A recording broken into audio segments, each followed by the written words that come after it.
You're now listening to Sanity at the Movies, Stargazing Edition. All right, well, folks, we finally ditched the deadweight. We finally got rid of all those dumb, immature, silly, early Star Wars movies, the Lucas films, you know what a hack that guy is. And now we are finally talking about a cinematic masterpiece, the Citizen Kane of movies where people do the parsec run. What is it called? The Kessel Run. They do the Kessel Run in 12 parsecs. Yeah. Solo. A Star Wars movie. A Star Wars story. Oh, actually. My bad. A Star Wars story, yeah. Jake, I feel like that was some negative energy right there. A little sarcasm. Sarcasm in the form of anger. Here. No, I'm here. You're here? Yeah, I'm here. No, I'm saying I'm here for Solo. I brought the positive. No, I brought the negative energy. Oh, okay. I'm here to bring the positive energy. So you like this Solo movie? No.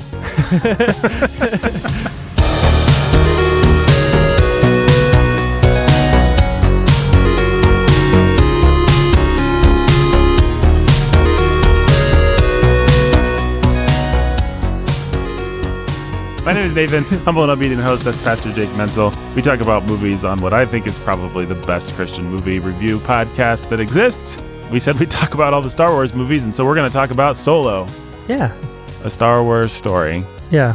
This is kind of a difficult movie to talk about. We should say we actually did an old version of Sanity at the Movies. You can find it in the Sound of Sanity iTunes podcast feed or whatever. Yeah. And when it came out in theaters. And I believe our response then was, it's fine, whatever. It's all right. Entertaining. I remember walking out of the theater and being like, that movie entertained me pretty well, I guess. Wasn't a travesty. Wasn't a tragedy on par with The Last Jedi or anything like that. It's kind of fun. Yeah. That's what I remember. You remember anything? It was an attempt to give us an Indiana Jones movie. Yes. Which was, I thought, a smart decision. If you're going to do a young Harrison Ford, if you can make it as Harrison Fordy as you can without it trying to be Han Solo-y. Yep. Kind of a clever idea. Pretty poorly executed on that front, but... Had a fun train scene. And I guess they thought what they really needed to do and what fans really wanted were answers to 5,000 questions.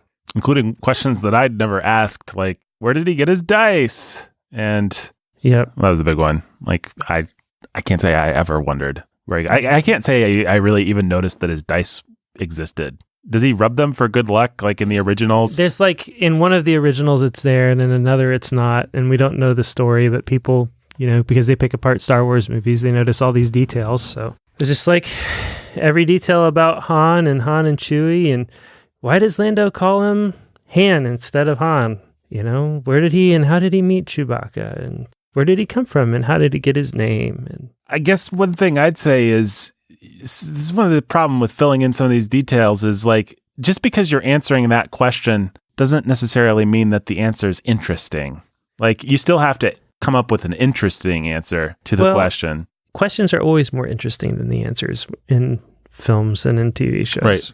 Like, what's great about Lost is all the questions. And what sucks about Lost is all the answers. All the answers can't live up to the hype created by the questions. Well, as a fan of weird fiction and supernatural stuff, and, I watched a number of horror movies in my time, the monsters you don't see are always better. I think supernatural stuff is maybe the easiest way to illustrate this point. The first half of a monster movie is always so much scarier than the second half because you don't see the monster and it's just picking people off from the shadows and you're not sure what it looks like. And so your imagination, every person who's sitting in that theater, his or her own imagination fills in their scariest version of what this monster would be like. And then the monster shows up. No matter how great the monster is, no matter how good the CGI is or the animatronics, no matter what they've done, you really lose something. Yeah. Like, that's one of the great things. That's one of the things that the Jurassic Park sequels have always lacked. One of the wonderful things about the first Jurassic Park is that it takes a long time to get to the T-Rex. And then people talk about the T-Rex and they say, we have a T-Rex and you're waiting for the T-Rex. And when you see that movie as a kid for the first time, you've not seen the T-Rex. And then the T-Rex announces itself with rumbling. And then there's like a long build up. And so by the time the T-Rex shows up, your imagination's actually done a ton of work to make it awe-inspiring and big, and you can never really recapture that in other movies. So, I don't know. It's like Han Solo's story is, I wonder where he came from. It's actually or I wonder how he got to be a guy that would just fry poor Greedo. It's actually a more interesting question than, well, that's how. He had a mentor who told him to shoot first, and he did. Yep. A parsec isn't a unit of time. Right. It's a unit of measurement. How do we resolve this? Well, there's this asteroid field. Right. And he found the way to get through it in 12 parsecs. Yeah. Like, seeing him do that is not nearly as interesting as spending time talking with your friends on the playground and wondering, what is a parsec and how does he do that? And what was it? Like, all the versions you could come up with in your head. And I'll emphasize again, just like in the theater, everybody can imagine their own monster. What's fun about a question is that we can all give our own answer, and it can be the answer that's tailored to us because it's the answer that our brain comes up with. Like, this is what I think would be a cool thing. But the thing that Ron Howard thinks would be a cool thing, or whoever is responsible for that, might not be the same thing that Jake Menzel thinks would be a cool thing. Who was on the project before Ron Howard? Well, Lord and Miller. Oh, yeah. I just wish we could have seen Lord and Miller's solo. Lord and Miller's solo would have probably been great. If our audience doesn't know, Lord and Miller are responsible for Into the Spider-Verse, the wonderful animated Spider-Man movie, among other things. Both Lego movies. Both Lego movies. And a number of other projects, all of which are wonderfully, there's a lot of stuff out there that's snarky and metatextual, if I may use that word, in a way that's just kind of tired and annoying and heartless, like the Shrek movies. I hate the Shrek movies because they just deconstruct fairy tales, and it's clear they hate fairy tales. But Lord and Miller are able to deconstruct things in a way that's really affectionate. That's the word I would use too. And fun. I mean, the Lego movie, I think, I submit to you, Jake, it is the best deconstruction of the hero's journey that exists, maybe. I think you might be right about that. And I can't think of a better one. It is because it's an affectionate deconstruction. You don't have that sense of anger, bitterness in most deconstructions. Yeah, you could watch the Lego movie and then you could turn around and watch The Matrix and not feel like, oh, well, the Lego movie ruined that for me. You watch Shrek and then you kind of have to recalibrate your brain before you go watch Snow White because you remember her singing and all the eggs exploding and like all these mean, cruel things they've done to the Disney legacy. It's like you can never really come back to those things unironically. Yeah, but Lord and Miller don't do that in their deconstructions. And then they have their own positive constructions. And Spider-Verse is that. And they have, some, the deconstruction of Spider-Man and all the Spider-Man stories and all the Spider-Man movies that have come before. Mm-hmm.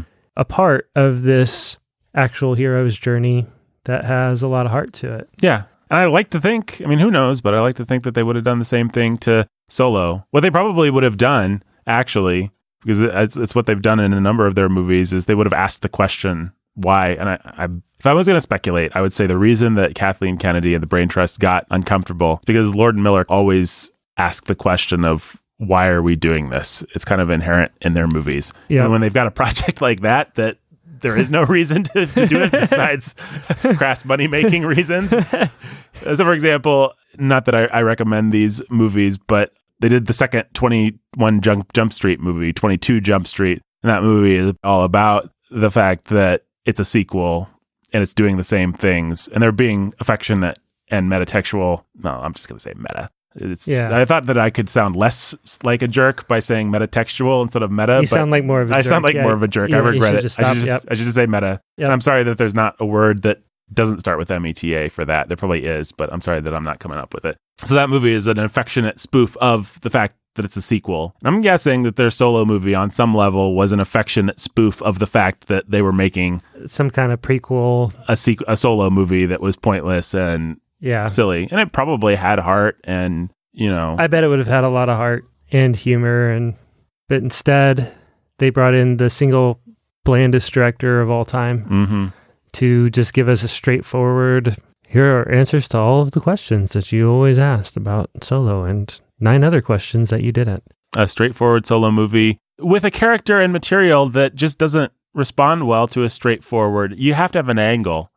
Think about Han Solo. He's a guy who always has an angle. That's his whole character. You're going to make a Han Solo movie. the movie has to have an angle. It has to have an attitude about who Han Solo is and what it thinks of him. Is it actually casting him as a hero, or is it saying this is a bad dude who needs to be redeemed by Luke Skywalker? You kind of have to know what you think. Is he a goofball? Has he always been, is he a goofball? Is he an idealist? We're going to see him get crushed up by the system here and turn bad before he turns, what do we... And you can answer those questions any number of ways, but what Ron Howard's version tries to do is say, we don't, he was kind of... Always the guy that you loved, kind of. Yeah. Because you love him, right? Give us money! Which, we did, but apparently not enough people Look, the Millennium Falcon. Look, Chewbacca. Look, Tice. Look. His blaster. Look, he shot first. Look. Yeah. He did shoot first. And Woody Harrelson didn't even say McClunky. Hey, speaking of McClunky, we should give our 5-second review of the first, as of this recording, the first couple episodes of The Mandalorian have come out. Should we be spoiler free? Yeah, we'll do spoiler free. So we're going to come back, I think maybe behind the paywall, folks. I think you might have to pony up some cold hard, what do they call money? And you might have to pony up some credits for this. Yeah, so I think we're not going to take Imperial credits though. So no. We will take calamari credits or whatever. I think they had another name for the calamari. Yeah, we'll flan. Flan. Like calamari the Mexican dessert. Kind of, yeah. I think so. Yeah, calamari. Calamari the also Mon calamari. A good treat. Well, yeah, they gave us Admiral Akbar, so calamari flan though would be like a Mexican dessert with squid. Probably, yeah. But in the Star Wars universe, it's just, Mexican dessert with squid is in fact used as currency in Star Wars. I've never read the books, Jake, but that sounds a little far-fetched to me. Got me. I got him, folks. What are we talking about? Yeah, so you might have to pony up some calamari flan for our in-depth take on The Mandalorian. We haven't actually figured out when and where we're going to do that, but I think we'd like to do it behind the paywall, probably, right? Yeah, I think so. But anyway, we'll talk more about The Mandalorian in some format or another that will either be free or available for a low price. But what is your... And we're going to get back to Solo. We're going to talk about Solo. I don't think we're going to talk through the movie. I actually specifically requested that Jake not rewatch Solo. Yep. And Jake, you obeyed that. I did obey. And did not rewatch. I have also not rewatched it. I was tempted to watch some YouTube clips today. I didn't do that. I didn't watch any clips. I didn't read about it. Because my conceit was, what will we actually remember about this movie? We saw it when it came out. Yeah. How memorable is this thing? Sex bot. Yeah, I remember her. She's the most obnoxious bot in all of Star Wars history. The most obnoxious bot in all of Star Wars history. Droid, I think we should call her. Droid, yes. And that's Sex Droid. So that's what we're going to do. We're going to go through the movie and see how much we can remember, play that game. I think we'll actually remember enough that it won't definitively make the point of how boringly unmemorable the movie is. Because I think we'll just be able to remember it pretty well, actually. But we'll see. I think so, too. And then we're going to talk about what we think the movie should have been and just have a great discussion about Solo. But first, what's your hot take on The Mandalorian? First 2 episodes are out as of this recording. You've watched them both, so as have I. The Mandalorian is going out of its way to be fairly accessible while also just flashing nerd cred all over the place. Mm-hmm. And so both episodes right now are like, hey, guys, we are you. We are the Star Wars nerds.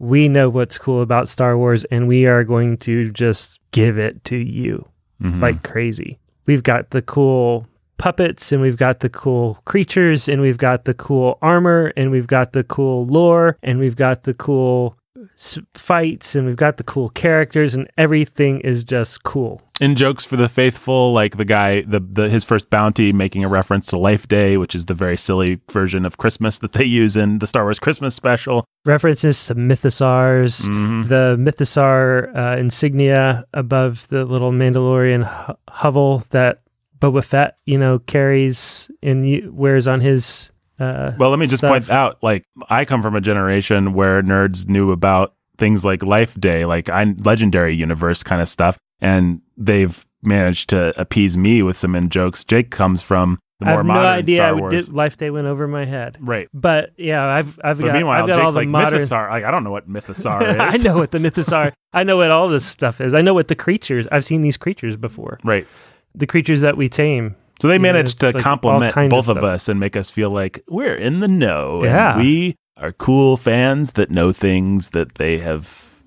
Yeah, all these fun and you know, we're gonna roast one of the lizard monkeys from Jabba's palace. That was a fun joke. My brother texted me specifically to say that moment he thought was awesome. And he actually said, this is the first Star Wars thing with a bunch where the in jokes seem good. Like he said he'd watched everything from Force Awakens on. He really hadn't liked any of it because and his specific complaint was it's just all in jokes and stuff like this. But then he said, but they're dumb. Yeah, and a waste of everyone's time. But then he said these in jokes are fun. Yeah. Yeah, it's a bunch of fun in jokes like that. And well, Jake, you haven't gone out of your way to say there's actually a story or something to latch onto. That would be the problem, wouldn't it? Yeah, that's the weakness of it so far. And that has been, I think, a weakness of, I would say it's a weakness of Filoni's storytelling is that he takes a long time. He's taken a long time to get into something that is engaging. So it takes a little bit of trust. So I remember with Clone Wars, the series, it was pretty scattered for the first couple of seasons. And I was sort of in and out. And it took a while. And then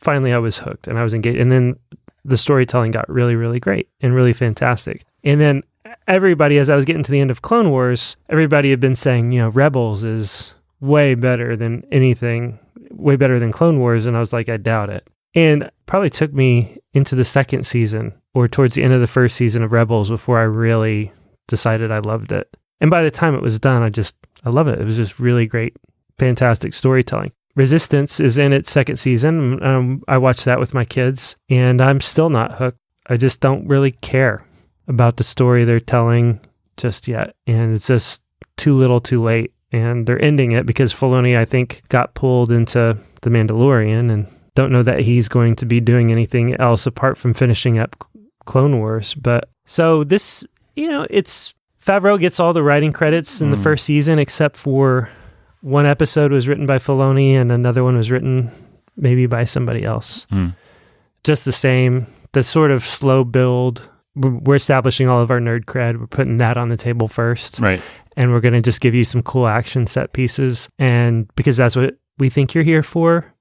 And then we're going to surprise you by telling you a story that has a lot of heart. Like that's kind of the way that every show of Filoni's has gone. It feels like he's got to pony up his nerd cred and really prove that he gets, you know, what's exciting about all this stuff before he gets into telling you the story he wants to tell you. Right. So that's to me, I had hoped that we would be past that point by now and that we would just be, but I can't be spoilery. There was a hook, at the end of the first episode and it was good. And that hook, I'm sure 99% of our listeners are just all in, right? Know what it is. And it's a brilliant hook. I will say it's just a fun hook. And I love how charmingly gauchely manipulative it is. My wife was like checked out on her phone through the whole episode. And then the hook happens and she says, "Aw, this show is great." And she's in. She's in just because of the hook that they chose. Yeah, and then they just strategically use that hook every chance they get. Every time there's a need, action set piece, hook. Yep. Action set piece, hook. Action set piece, hook. Hook, hook. Yep. Action set piece, more hook. It's great. Yeah, it's pretty smart in a cynical sort of way. Yeah. But yeah, it is what is exciting. I'm excited to talk about that hook behind the paywall because there's a lot to know about that hook that makes it even more exciting to me. And even, well, one thing I will say is, this is kind of spoilery, but I'm gonna go ahead and I'm gonna throw it out there. So when the Mandalorian comes and sits down with Werner Herzog and this doctor guy, whatever, comes in and we have the Mexican standoff, he is wearing a Camino insignia on his sleeve. And that means something. That and is means super a lot. Interesting. Yeah. But we can talk about that behind the paywall. We certainly can. Yeah. I have really enjoyed this show. I think you're right. It's taking its time. But what I appreciate is that, the episodes are self-contained enough so far. I mean, we've only got 2 of them, but they have their own little stories and, you know, challenges for The Mandalorian. And I like that. It feels different to me than something like, say, the stupid Daredevil show on Netflix, where it felt like, and this is a common complaint about a lot of Netflix bingeable shows, is that it feels like they've got this big story and they're stretching it out. Like, actually, we just need to get to the Daredevil's confrontation with what's his face, the Kingpin guy. Yeah. And that we have about maybe 5-6 episodes of story, but we're going to stretch that out and have Daredevil go. And so you could say the same thing about the Mandalorian, that we haven't gotten to the actual story yet. But what I like about it is that the episodes, in an old-fashioned TV sense, feel self-contained. Like, this is the episode where he has to fight the Jawas and get the egg. This is the episode where he has to do this. And so the episode in and of itself is an entertaining little slice of... Yeah, and it's very much like, from a stylistic standpoint, it's sort of in a vein of like old spaghetti western kind of thing. It's very wide scenes and landscapes, a lot of silence. And part of the fun and difficulty of it is the titular hero. We've never seen his face after 2 episodes. That's pretty fun, and also its own kind of hindrance, but also pretty cool. Well, it's the kind of thing, I assume, when we finally do, it'll be pretty meaningful, and it'll, maybe he'll, forsake the Mandalorian. Who knows what will happen, but presumably when we see his face, there's a good reason, and it's exciting and fun and cool. So it's delayed gratification, but I trust Favreau, I trust Filoni, and I just really appreciate the music, the score, the music, the cinematography. The cinematography is great. The money well spent. Yeah. The good combination of practical and CGI feels like a Star Wars movie, and the action is clear and clean and crisp. None of that post-action Jason Bourne nonsense. We're just back to good old-fashioned. We can see what's happening, and there's like setups and payoffs and geography. And both Favreau and Filoni are good at that and have proven themselves to be good at that sort of thing. Favreau's proven it in his films, and I'd say that some of the best Star Wars action sequences ever are in these dumb little cartoons. Right. And this feels similar to a lot of the Clone Wars stuff that I've seen, where it's just classic action. Like, we have a goal, we know where we are, we know what the environment is, we see, enough, we see enough to know what's going on. Right. It's not this, this nonsense that I always complain about, where it's like, it's the action scene, now we're going to cut it together really fast and make it different. No, this drama, we can stretch out an action scene for, a quarter to a third of an episode. Mm-hmm. And it's going to contain its own dramatic tension throughout, so that it stays interesting and cool and fun, and not just like, Yeah. As opposed to the worst of, say, a Marvel action scene where it's just like, here's action. Oh, it's action. All right, the action's done. This is like, there's build and there's release and there's expectation, and then playing on the expectation. And the biggest action set piece of the first episode tells you more about our main hero than about anything else, just giving him the IG droid as a foil. Yep. Yeah, and that's a really cool... And putting him in a dramatic, tense situation. Really cool shootout. And then I love when he has to attack a certain vehicle in the second episode. It's just pretty fun, huh? Yeah, it's really fun. And it really reminded me of like the tank fight in Indiana Jones and stuff like that. Just that kind of... I mean, they even stole... They referenced it. Yeah, they, I think, affectionately cribbed a gag from that, where he's on the side of the thing and going towards the rock. But it's just great. Anyway, fun show. Recommend it. Yeah. You like Disney Plus in general? Love it. It's great. Little buggy, I will say, for something that should have been perfect. What bugs have you found? Slow loading times sometimes, and glitching. It's glitched out a couple times, especially with The Mandalorian. Actually, maybe I just was too eager to watch the first episode the morning that it came out. But it was glitching out a little bit. Okay. I haven't had any glitch trouble with it yet. My only criticism... Let me guess. Navigation. It's navigation. There should be some recently played. There should be... if I click on The Mandalorian, I should be able to go to the episode that I'm on. Mm-hmm. And then just knowing where anything is or what's in the app that isn't specifically Marvel, Disney, Pixar Nat Geo. Well, even like if you go to the Disney section, it's like it would be nice to just have all the animated features in chronological order from Snow White to Tangled or whatever it shows you what I know. But yeah, you can't just Iron Man 1, Iron Man 2, Iron Man 3. No, and it feels like part of that is to try to cover over the nakedness of what's not there. Although even the stuff that they didn't launch with, a lot of it is now interestingly there. Solo and Last Jedi are there now. Are they? Yeah, they were there as of yesterday. I didn't know that. I don't know if their Netflix deal just like lapsed a couple days after. It did. I knew that they were coming. What day is today? Today is Monday, the 18th, I think. Okay.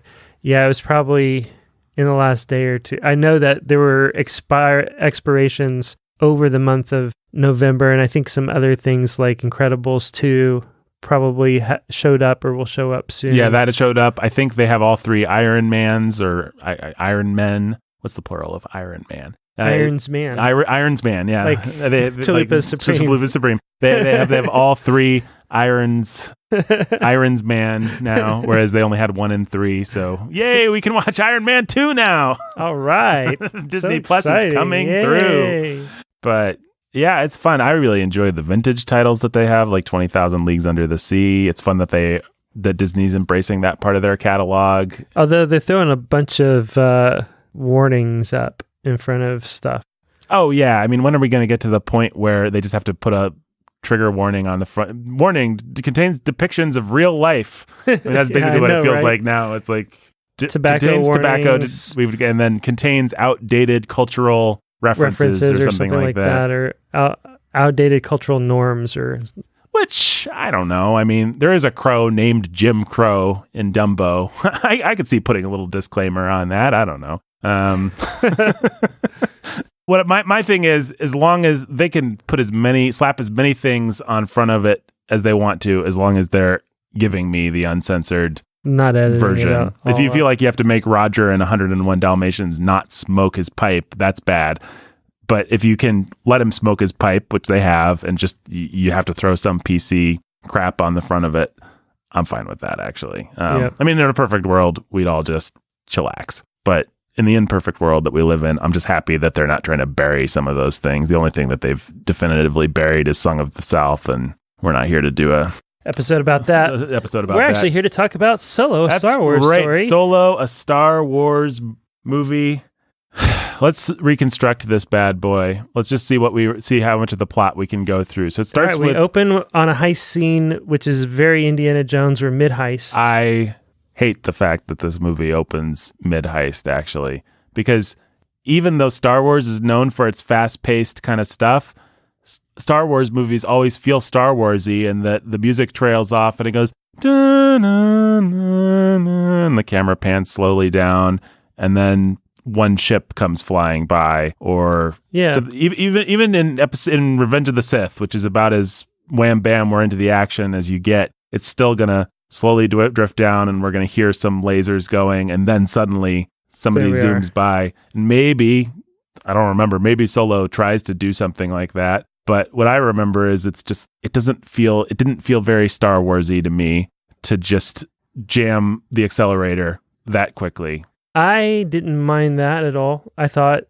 it was my first clue that we were trying to watch an Indiana Jones movie, and because it's the way every Indiana Jones movie starts. I had not thought about Solo beforehand. Right. And so I had not put myself in the director's shoes, said, what would I do? Mm-hmm. How would I make this work? How would I make this feel like how would I make Alden Ehrenreich feel like Harrison Ford while not being Harrison Ford? All that sort of thing. So I felt from the outset, those opening sequences, I remember my mind going immediately to, we're in an Indiana Jones movie.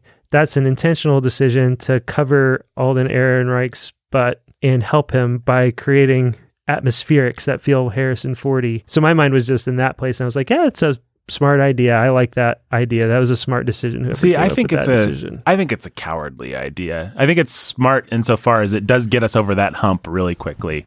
And so maybe it's all you can do. I think it is all you can do. If you're going to have a movie, the whole problem of this movie is you have a character who is identified with one of the most iconic actors of the 20th century. And you've got to...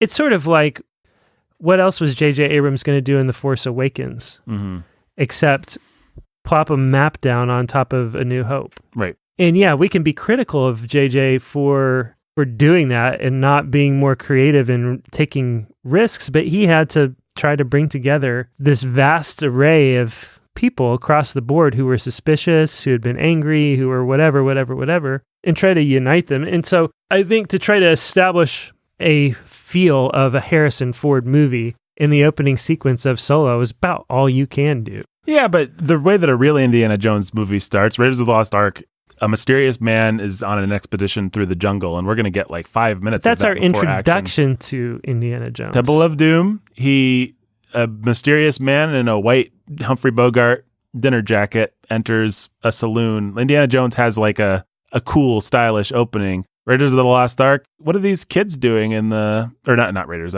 Crusade, what are these kids doing in the Nevada, where is that? It's probably, I think it's Arizona. It's Arizona, yeah, of course it's Arizona. So there's actually always like some dramatic build-up to, or even the stupid fourth Indiana Jones movie, whatever that's called.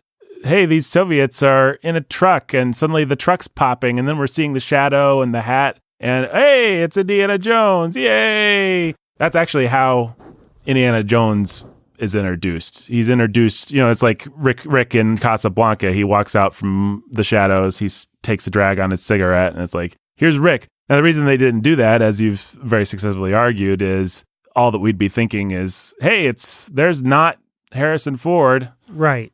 So they've got to, They effectively then don't give him an introduction. It's just like, we're already in the middle of an adventure. I understand and sympathize with your argument, I guess, but I just think that they were creatively, they were between a rock and a hard place. I think what you do in that case, everybody loves Pierce Brosnan. You fired him. You got Daniel Craig. Everybody, the internet over, is criticizing him because he's got blonde hair and the internet's stupid. I think you just own it and you come up with this really stylish black and white sequence where Daniel Craig is suddenly in the guy's office and he's just acting like James Bond. You give him some dialogue. You give him an entrance. You just say, "Hey, it's Daniel Craig now, guys." And I think with Bond, you can do that because Bond has been 6,000 guys. But Kathleen Kennedy and the Brain Trust were never going to let... That's why Lord and Miller got fired. There was not going to be a creative solution here. I still think if I'm doing the movie, my instinct is to give Han Solo an entrance. A mysterious guy walks into a bar. We pan up. He's wearing the jacket, the black vest thing. And then he's got the face of Alden Ehrenreich. Right. And then he trips over some dishes or something. And we're like, oh, this guy's a bumbling guy that hasn't become Han Solo. In other words, lean into it. Find a way to make the fact that it's Alden, however you say his last name, Ehrenreich, into an asset. And instead, they just kind of are like, it's Han Solo. You like chases and stuff, right? And I don't really disagree with you. It works. But they do the bumbling thing, though. The chase doesn't quite work out. He ends up getting caught. He's got to try to talk his way out with a big slug lord lady. This movie's version of Jabba. Right. And he does a bad job of it. And then he they do a thing and then they find a way and then he screws it up and he loses the girl. And so they, and then I don't know. Yeah, I guess they did it. Too bad they didn't. Maybe it's hard to even talk about this movie because the only real criticism is they did it, but too bad they didn't do it better. Right. I really think that that's a lot of the problem with the movie is that they just didn't do it better. They knew they weren't doing it better, so they focused on throwing in as many payoffs as possible, which I think just undermined. Well, you still have to make me care about this new guy. I mean, they trade so much on he's becoming the Han Solo that you love, but I still have to love this guy in front of me. Yeah. In front of me. And so I liked Ehrenreich. I liked his performance. I really like him a lot as a performer. He was in a Coen Brothers movie called Hail Caesar, and he was just hilarious in it and great. And I think he's really talented. I don't know how much I like him. It's kind of a thankless his contract role. Still has 2 movies. And I, by the way, would love to see those movies. I think that the way this movie ends is fun, and I'd like to see. I think so too. I'd like to see the Solo trilogy. But I guess we were supposed to be reconstructing this bad boy. So he has the adventure with the slug lady, and he's already with the Mother of Dragons lady, his Amelia Clark, his girlfriend, and she's just kind of sweet and boring at that point, I think, right? Yep. And he says, I'm going to get out of here. I'm going to come get you. I'm going to rescue you. I'm going to find you. Although he's already disobeying orders, why doesn't he just grab her and make her run for it? No, they did make a run for it. That's right. Then they end up at the space airport, and they're going to try to use the coaxium he stole from the slug lady, right, to get them both through. And she gets nabbed, and he gets through, and so they're on the other side of customs or whatever. And the way that he ends up getting through is by joining. He quickly joins the Imperial Army, and then we have maybe a minute of. He was trained and spent years and became an awesome guy that was good at things, but also war as hell, and he got thrown in the brig with Chewie. Yeah, well, he was trying to find his way out. Right. He recognized that he was just looking for his first chance to jump. He, being a street savvy guy, recognized that the dude was no general or admiral or whatever, and that they were just doing their own little heist thing. Stealing spoils of war or whatever, and were faking it. And he wanted in and threatened to expose them, and joke was on him. And then he got thrown into the pit with Chewie and escaped. Somehow joins up with Woody Harrelson's guy. That is Woody Harrelson. Yeah, that's right. Woody Harrelson's like doing his own scheme. Yeah, he's doing his scheme. He's the fake general guy that gets him thrown into the pit. And then we basically. Then he makes friends with Chewie because he can speak Wookiee. Makes friends with Woody Harrelson, falls in with his team of rough Guardians of the Galaxy type people. Mm-hmm. There's a really fun train heist, highlight of the movie. Basically, all of Woody Harrelson's team, including his wife or best girl, get blown up or killed. Yep. And what happens after that? Well, they all get blown up or killed because there was a rival gang that was... All right. The old... mysterious person with a mask who takes it off, and it's a girl, Gambit. But she doesn't take it off until the end. No, she doesn't take it off. So the next thing that's going to happen is Han Solo's got to get to Paul Bettany's gangster paradise, but I'm not sure how we get from the train to that. Well, so what happens is Han makes the decision to save somebody over the coaxium while Woody Harrelson's wife gives her life so that they can get the coaxium, so then they end up losing the coaxium and the crew. And Woody Harrelson's not the happiest of people about that. Nope. So then they have to go to Paul Bettany's character. Oh, because they owed him the coaxium. Yeah, it was about paying him off. The job was for him. Okay, yeah. It was the job. Now Amelia Amelia Clark... go Clark... back and he has to explain to Paul Bettany, and who runs Crimson Dawn, or does he? Yeah. Yeah. And Amelia Clark now works for him. Paul Bettany. She and Solo have a moment. Yep. They team up with Lando to go steal more coaxium. Yep. I guess. Yep. So they and Lando and Sexbot Lady go steal more coaxium. Does that get us to the droid planet with the insurrection thing or whatever? Is that what's next? Yeah, they've got to go get a ship first. So they hire Lando, and they have the card game, and then find out that Lando cheats cards. Mm-hmm. And they go to Kashyyyk, or do they go to, maybe it's the castle? I don't know. Yeah, I don't know. But they go to the planet where they are mining the coaxium. Yeah, the sex droid leads the droid insurrection, and Han and Chewie free a bunch of Wookiees. That's right. And then the sex droid gets... very similar style. We have some Temple of Doom echoes. Yes, that's right. Throughout that whole cave mining operation.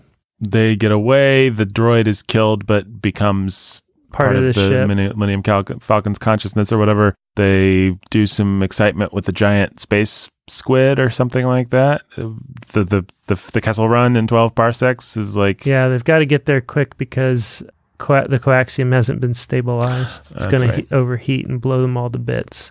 And there is, I'm not wrong in saying there's a giant Lovecraft monster that they have to, squid thing that they have to dodge, right? Probably, yeah. And also some Star Destroyers. Yeah. I seem to remember. Yep. But they get back to Paul Bettany's planet. No, they get to the refinery planet. I don't remember the refinery plant at all. What happens there? Maybe it is the same places where Paul Bettany is, but they have to go and get the coaxium refined. Paul Bettany needs to die, though. Is that happening soon? Yeah, they have to go and they have to get the coaxium refined. So they have to take it to these people to get it refined, and they have to go deliver it to Paul Bettany. That's where we get the big twist. The twists, yep. Which is what again? That Woody Harrelson's a bad guy? Woody Harrelson betrays Han at some point. Yeah. Does he leave? Does he steal the coaxium for himself? Yep. And then does that leave Han with nothing? They're going to betray Paul Bettany's character, but Han suspects that Woody Harrelson's actually going to betray him. Mm-hmm. So he does a double switch. So who ends up with the coaxium, if anyone? The rebel, the lady with the mask. Yeah, the Rebel Alliance does, because the lady with the mask is part of the growing Rebel Alliance. Okay. And what does Woody Harrelson actually want? He just wants the coaxium. He wants the money. He wants to get off the hook with Crimson Dawn. He wants the money. But they're all doing this job for Crimson Dawn, right? But Han doesn't want to do it for Crimson Dawn. Han wants to betray Crimson Dawn and steal the girl and be the good guy. So Han goes to confront Paul Bettany, still thinking that Woody Harrelson's on his side. He's already learned the lesson from Woody Harrelson to trust nobody, so he's done a double switch. But we as an audience are expected to think, like in other words, Han and Woody Harrelson go into Paul Bettany's apartment or office or whatever and say, we're here to trick you or something like that. But Han's done a double. And so, Paul Bettany's like, I perceive that you're tricking me. And Woody Harrelson's like, yep, he's tricking you, but I've got you covered. Han's like, oh no, you've double-crossed me. I didn't anticipate this at all, except that I totally did. Right. Then Amelia Clark kills Paul Bettany. Yep. And then Han runs back to go confront Woody Harrelson. Then he shoots first. And Amelia Clark talks to Darth Maul and is like, I'm in charge of this now, right? Right? I can be in charge of it, right? And Darth Maul's like, sure. Yeah. And by the way, I'm alive and I exist. And if you didn't know that. Yeah. And he's got a lightsaber, which is fun because nobody had a lightsaber in this movie up until that point. Yep. It's like they have Darth Maul just uselessly turn on his lightsaber. So that there could be a lightsaber in every single Star Wars movie. Every Star Wars movie, which I'm fine with, I guess, now that you mention it. And so Han Solo has learned the lesson from his mentor, Woody Harrelson, which is that you should shoot first. And he uses it on Woody Harrelson and shoots him first. And Woody Harrelson basically says, you shot first or something like that. And then dies. He's just like, you learned the lesson. Good job, boy. Yep. Taught you everything you needed to know. Something like that. Yep. And now our movie ends with Han wanting to go confront his girl. I don't think so. I mean, there's some kind of a setup for the sequel with the huts and the... Doesn't he go just to... He does. He goes and plays cards with Lando. That's like the last scene. But I think him and Chewie kind of have in the back of their minds at least that they need to go on a... There's a clear, like... Maybe there was another job or another setup or I don't know what. There you go. I guess we remembered that movie pretty well. Yeah. Cool. What a memorable movie. Well, it's a Ron Howard movie, so it's just everything's in your face. Yeah. Do you like Solo? I thought it was fine, fun, enjoyable, and didn't deserve all the hate that it got as a movie, but it doesn't live up to what anybody wants in a Star Wars movie.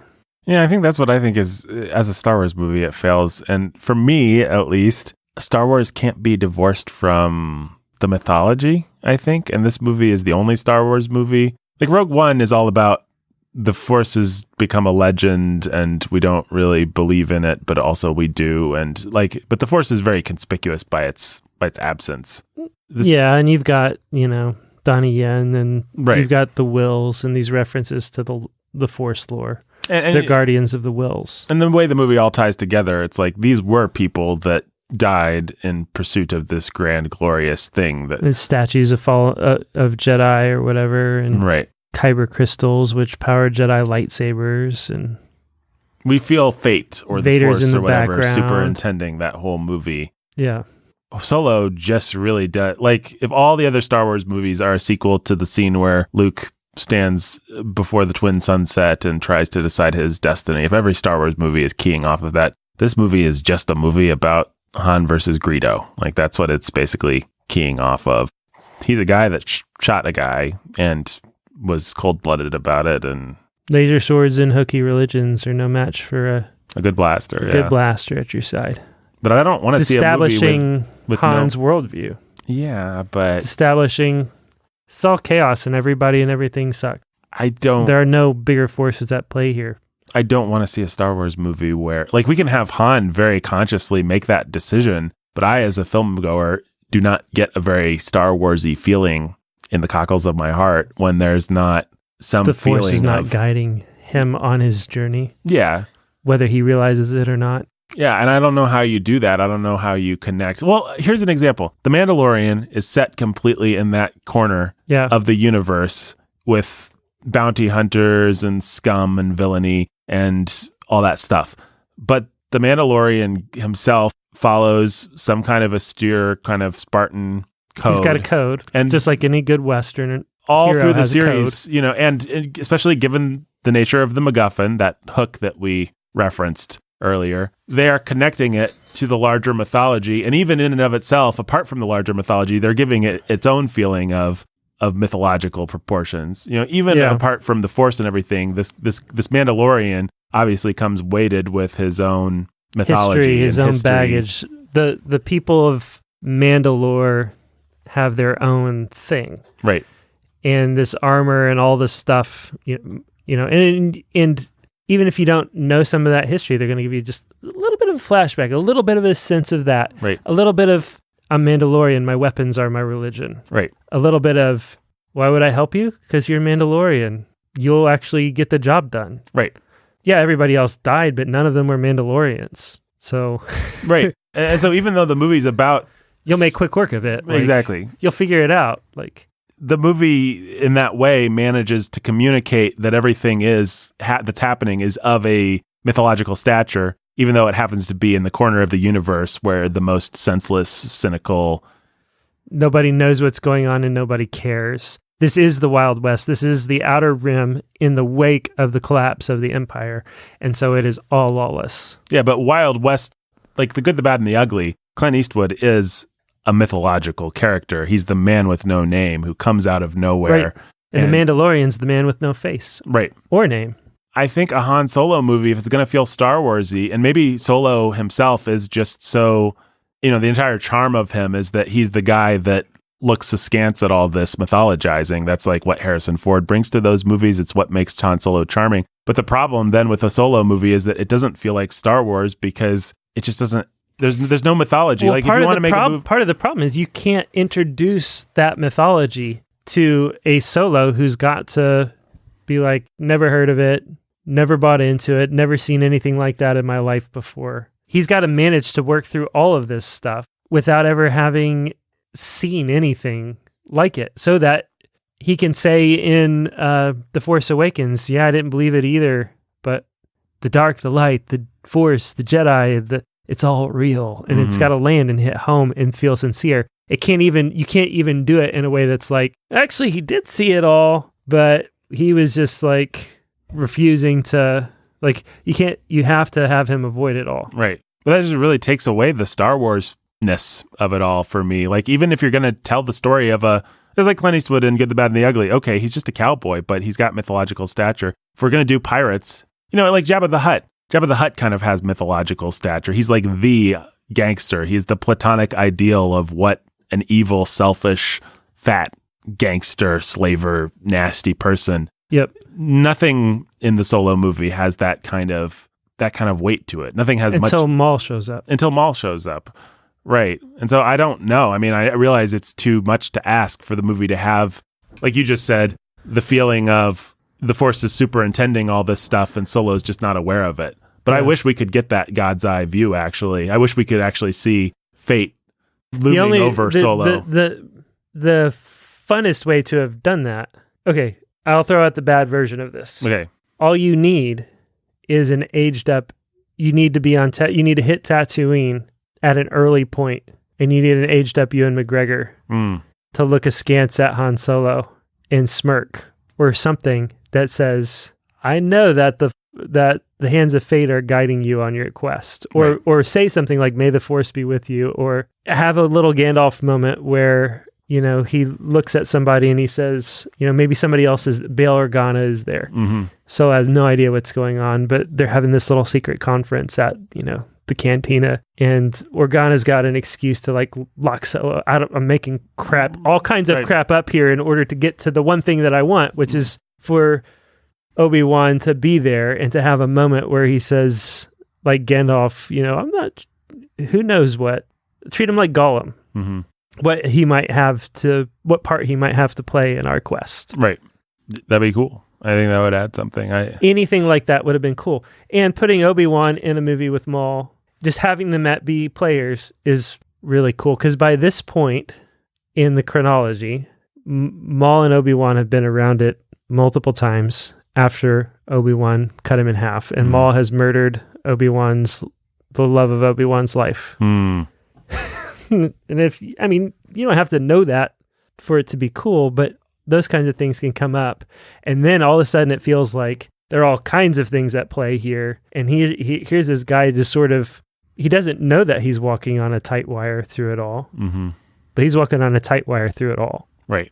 That would be a cool way to tell a Han Solo story. If he's always on a tight wire, on a path that's leading him to a place, and he's always sort of intersecting and coming up next to the edge of things. Yeah. Make it feel like make him feel like Sam Gamgee, or one of the hobbits who stumble onto Treebeard or whatever. Like, there's a bigger world, and there's a bigger world. He doesn't realize he's a part of it. He doesn't quite realize how he's a part of it yet. But, every step along the way, he has an opportunity to contribute or to be pushed up to the place where he finally gets to bite off Frodo's finger and fall into the fire, whatever it actually is, whether he's Gollum or whatever. That would be a good way to tell a Han Solo story. Make him feel like the man who's fated to be a part of all of this. Right.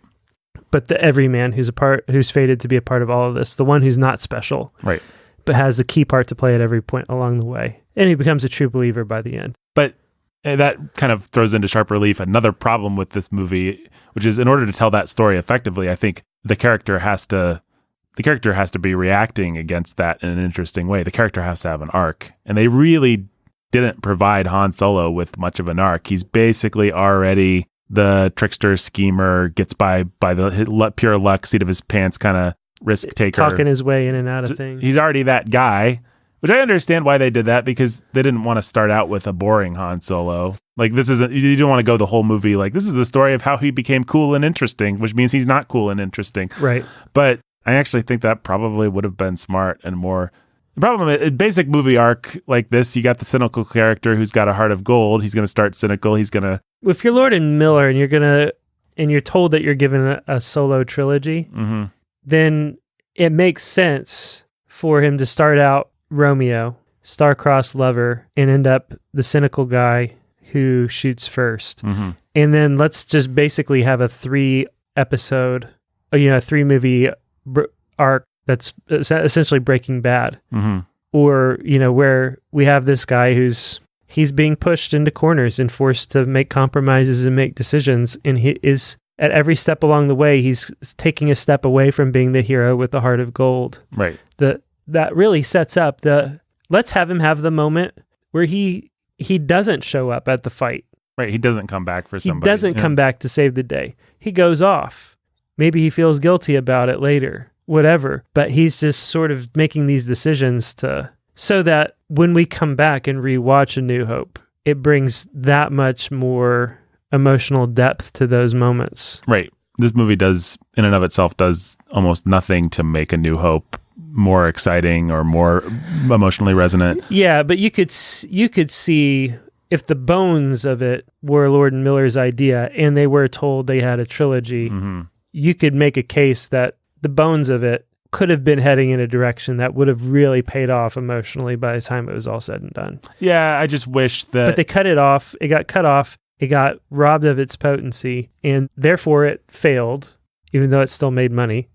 Failed by Star Wars standards, and therefore there won't be another Solo movie. Right. Probably. Even though fans periodically make it trend on Twitter begging for a second Solo movie. Yep. Hashtag second Solo. Hashtag release the Snyder Cut. Hashtag fans are fun It's people. back up again. Release the Snyder Cut. I guess Yeah, you I saw saw that. that. Gal Gadot And Ben Affleck. and Ben Affleck. Yeah. Hey, I'd watch it if they released it.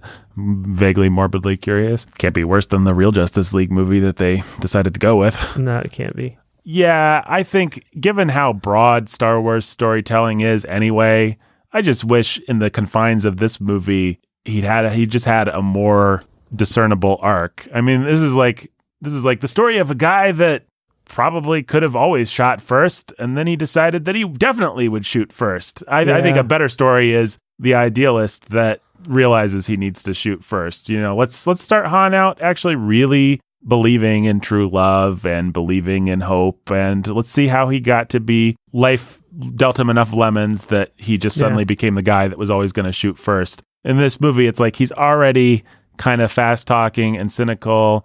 You don't want, if you're going to do your Casablanca origin story, you don't want Humphrey Bogart to be cynical already at the beginning of the movie. You want Humphrey Bogart to be a man that really believes in love and believes in doing the right thing. And then things just keep not going his way and he becomes sour and cynical. Like, let's see Han Solo.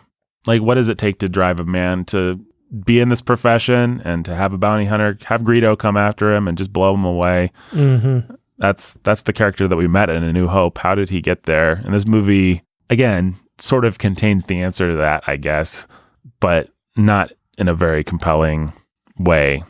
Yeah.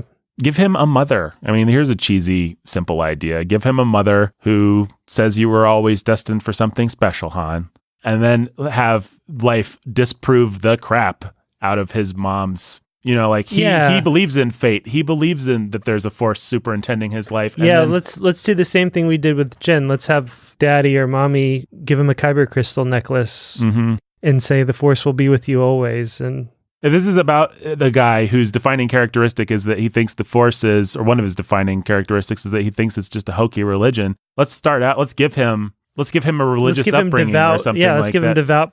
Let's make it's part of the problem, I guess, of the force right in and of itself is like there are no force worshippers. They're just like the normal people and the Jedi. Well, the terrible thing and the wonderful thing about the force is that it can be whatever you want in whatever movie. Right. So I think it would be no stretch to give him quote unquote devout parents, let's say, and they really believe that the force is there and that it's and then he sees the universe chew them up and spit them out and he realizes this is not for me.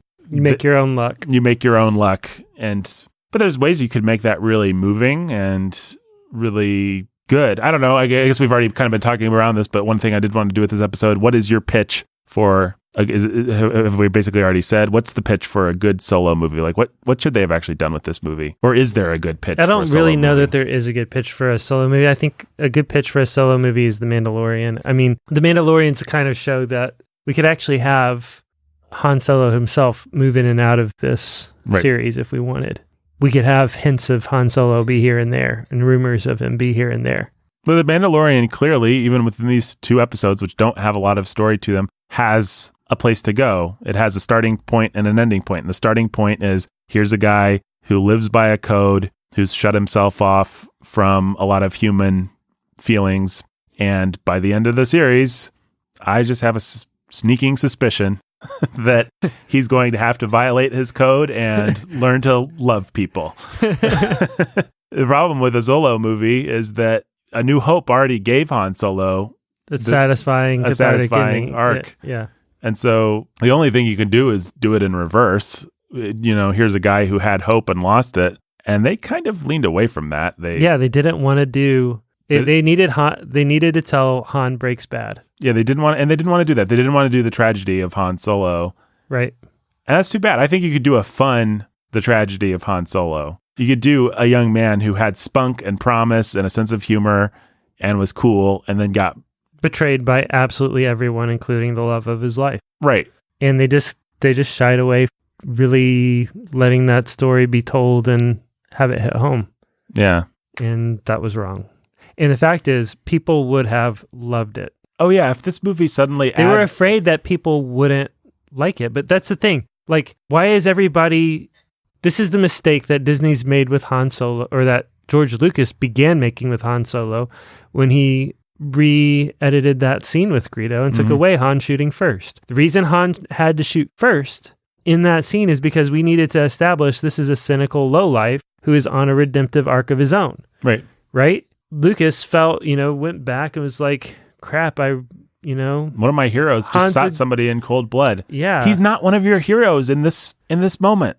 And so he tried to retcon it so that, Han could always be a hero. But the fact is, what made Han's arc effective is that he wasn't a hero to begin with, and he had his own redemption. And now we go back, and it looks like the bones of the story are Han has every reason to become cynical and to break bad, and he does. But the way they play it, it's like, he was always kind of a good guy that kind of became a little bit more cynical, but then he really wasn't. But it was pragmatic, and it was entirely justified because the person he shot first had already betrayed him and was going to kill him anyway. And yeah, I mean, honestly, the scene that you pitched a little earlier, really what we need, since Han Solo's, the defining moment is in The New Hope is, he comes back for Luke. He comes out of nowhere to save Luke's skin. You got to have the moment where he doesn't come do back. that. That's actually Emilia Clarke's function probably is, well, maybe this is too dark, but either as far as the characters they gave us, it might actually be Lando's function, except for Lando can't die. But, you need that person that Han Solo makes a conscious choice not to go back for because he's become too hard and too cynical, and the universe has just messed around with him too many times. And I expect that if Lord and Miller had the reins, it wouldn't surprise me if they would have given us that scene in the second or third movie. Right. But we're never going to get to see it. And that's okay. Because, maybe we will. I thought the cast was pretty solid and fun. But who knows? Who knows what they're going to do? I think they're going to lean into the small screen. Yeah, they're going to lean into the Disney Plus shows. Mm-hmm. And if we get Solo back, we might get him back on the small screen. Wouldn't shock me. Yeah. That would be cool and fun, I think. It would be, but I think maybe the other criticism that I have of this entire direction they're going is Han Solo is just actually not that deep of a character. There's not a lot. One of the problems we've kind of been talking around in terms of what you do with this movie is there's actually not a lot there. Beyond how he got his dice, which, if that's one of your defining character traits is your dice that I don't even remember from the originals. It's like, well, they gave it meaning. I'm pretty sure that the dice are connected to Emilia Clarke's character and their love story. And I think they're there in A New Hope. Right. And then they're not there in Empire. And so they made them tell the story of Han falling in love with Leia. Mm-hmm. When in reality, somebody just forgot to put them back up there. Yeah, I guess. Retconning moments give us emotional depth. That's nice. I just think...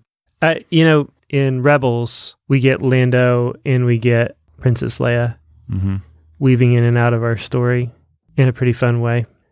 You can do that kind of thing in a animated something or other in a way that's more difficult, in a live action something or other. But yeah, it wouldn't surprise me if we get a de-aged Luke at a certain point. I'm all for it. In the Mandalorian, I think that would be a lot of fun. I'm all for it. We might get a Han Solo too. That's fine with me. I just think they need to be careful. Like, we've said this so many times, but the concept of what you don't see being more powerful, and even of an audience appreciating, like what we always say, our philosophy for these kinds of things is give them 2 + 2 and let the audience make 4.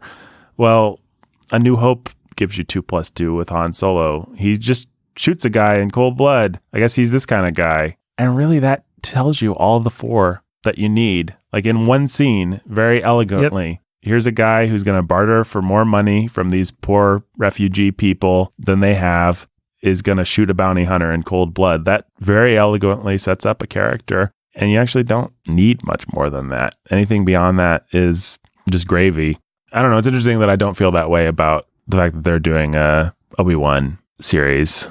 I guess I'm just more interested in exploring the lore there. Well, if they attach Filoni to Obi-Wan, to Kenobi, it'll be super cool and fun. Right. That's some of his best storytelling was surrounding Kenobi and Maul and some of that fun stuff. Right.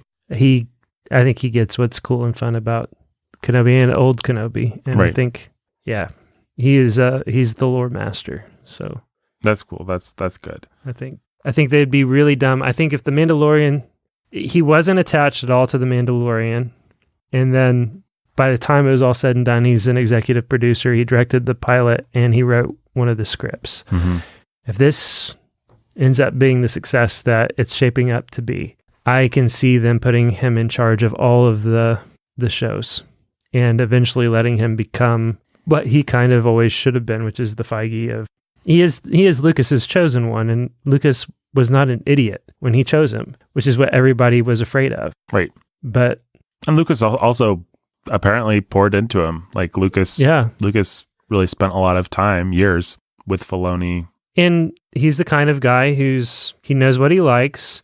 He knows how to tell a good story. He has really good, smart sensibilities. And he's also just a big nerd. And he's seems to be just a really humble guy who's willing to sit at George Lucas's feet and learn the principles of what makes Star Wars, and what's Star Wars to George Lucas, and what does he think is cool about it. Right. The kind of guy who can sit at the feet of Jon Favreau and be like, show me how to make a live action movie.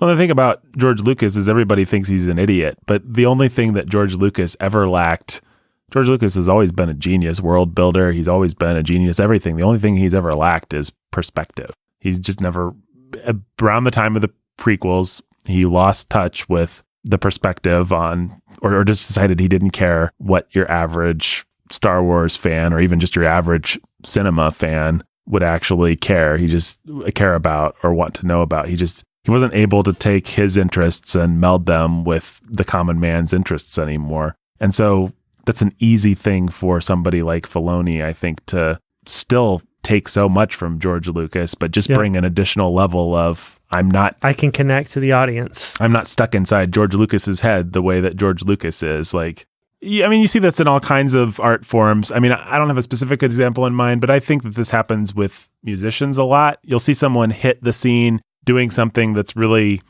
popular and of their time as a young person. They're doing it. And then the older they get, they keep their musical knowledge, their genius. I mean, you think of like modern day Paul McCartney. Yeah, he's a good example. He's still a great crafter of pop songs. He's just simply not in touch with what people want in a pop song now. He's not able to bridge that gap, and he's old and not sexy, and he's got these things that keep him from actually making modern popular music, but he's only grown in his craftsmanship. But in a certain sense, he's grown so much in his craftsmanship that he's grown out of the ability to actually connect with a common person. I don't know if that's a clear way of saying it. Yeah, it's just a hard thing in any art form. It's to stay ahead of the zeitgeist, really, right? But at a certain point, if you're Steven Spielberg, a good example of this is actually probably